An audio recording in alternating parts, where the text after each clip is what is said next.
तुझसे दूर क्यों जाऊंगा, तेरे पास मैं आऊंगा। मैं भी तेरा दीवाना हूँ, तुझसे की मनाऊंगा।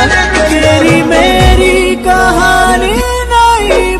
सो ये गाइस फिर से आप लोग के न्यू ट्रेंडिंग कमाल के हैप्पी न्यू ईयर 2021 के लास्ट प्रोजेक्ट वीडियोज लेके आ गए। सो जैसा कि आप जाने कुछ दिन में यहाँ पर न्यू ईयर आने वाले हैं, आप लोग के लिए फिर से कमाल के वीडियोज लेके आ गए। सो गाइस इस तरह का वीडियोज क्रिएट करने का आपको करना क्या, इस वीडियो को ना गाइस एकदम स्टेप टू स्टेप देखते हैं। तो कहीं भी वीडियो को स्किप मत करना है। सो करना क्या, इस तरह का वीडियोज क्रिएट करने से पहले इस वीडियो को ना एक लाइक करके साथ में चैनल को सब्सक्राइब करना। सो बगल में बेल आइकन पर क्लिक के एंड ऑल को सेलेक्ट करना।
तुझसे दूर क्यों जाऊंगा, तेरे पास मैं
तुझसे दूर क्यों जाऊंगा, तेरे पास मैं